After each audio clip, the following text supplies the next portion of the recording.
Okay, welcome back everybody. Tonight we're going to talk about the greatest common factor. The greatest common factor is defined as the largest number that is a factor of two given numbers. So, if we've got two numbers, let's say 84 and 96, and we want to break them down, oops, I need to change this to my pen, then we know 84, because it's an even number, can be divided by 2. And we know that 2 multiplies by 42 to give us 84. So since 2 is a prime number, we're going to go ahead and circle that, and we're going to put a box around 42 because it is composite. 42 can be divided by 2 again to give us 21.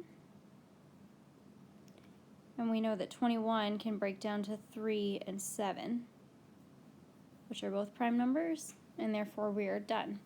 So our prime factorization of 84 is going to be 2 times 2 times 3 times 7, or 2 squared times 3 times 7. Now 96, on the other hand, can be broken down to 2 and 48.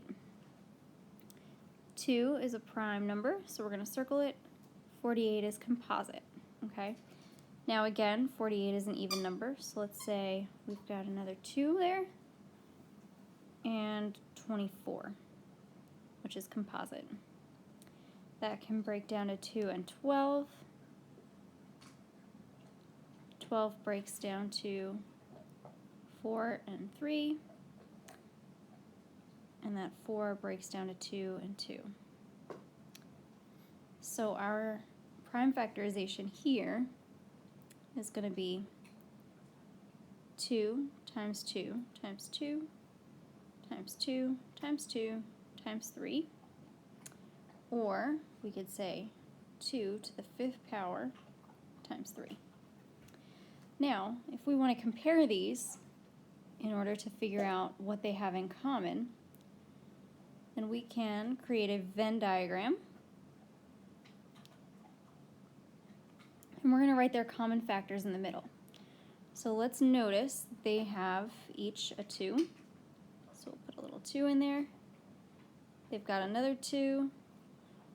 So let's put a second 2 in there. Oh, they've got a 3. So we'll put a 3 in there, and that's it. Now I just underlined a 2 by accident, and that only belongs to 96, so we'll put that under there. Let's cross out our numbers as we've used them so that we can keep track of them. Over on 84's side, we've only got a 7 left over, so we'll put that only belonging to 84. And we still have 2 more 2's that belong to 96. So what we have left in the middle are these numbers that overlap, right? We've got 2 factors of 2 and a factor of 3. And if we multiply that out, 2 times 2 times 3 will give us 12. So the greatest common factor of 84 and 96 is 12. Alright, so now let's put this into a real-world context. We've got an event that has 18 adults and 12 children, and the event planner wants to make each table identical with the same combination of adults and children and no people left over. So before we even finish reading the question, let's make sure that we're understanding what it's asking us, right? We've got 18 adults and 12 children. I want you to picture those people in your head and imagine an event planner who's trying to set up tables where they want the same number of adults at each table and they want the same number of children at each table. And they don't want to have anybody left over. This is essentially a division problem, right? We're taking these 18 adults and we're dividing them among a certain number of tables. And we're doing the same thing with the 12 children. So we need to figure out a number that can evenly divide 18 and evenly divide 12 so that we don't have any people left over. In other words, we're looking for common factors of 18 and 12. Now, also notice that the question asks us not just to find any common factor, but the greatest common factor, the greatest number of tables that we can have. So, if we're doing that, well, let's start with our prime factorization. 18 we know can be broken down to 2 times 9. 2 is prime, 9 is composite, and 9 breaks down to 3 and 3, both of which are prime. So our prime factorization is 2 times 3 times 3. 12, similarly, is going to be 2 and 6. 2 is prime, 6 is composite. 6 breaks down to 2 and 3, both of which are prime. And we are left with 2 times 2 times 3 as our prime factorization of 12. So now let's focus on our Venn diagram, comparing our common factors that we have between 18 and 12. So let's look and notice in our prime factorization what they both have in common. Well, we see that they both have a 2. And they both have a 3.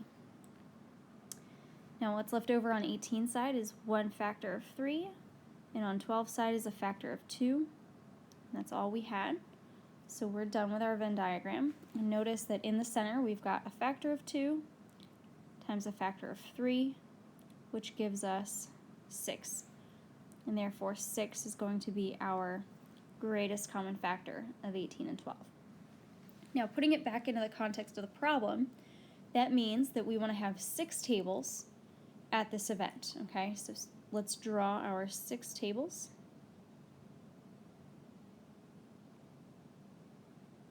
So that we can see how well this works out. Okay, now we know 18 is divided by 6 to give us 3, which will give us 3 adults at each table. So we can draw those little adults.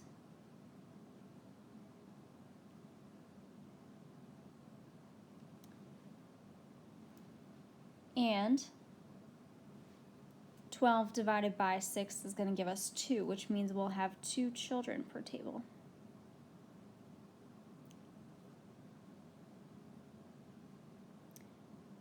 In other words, 5 people total at every table.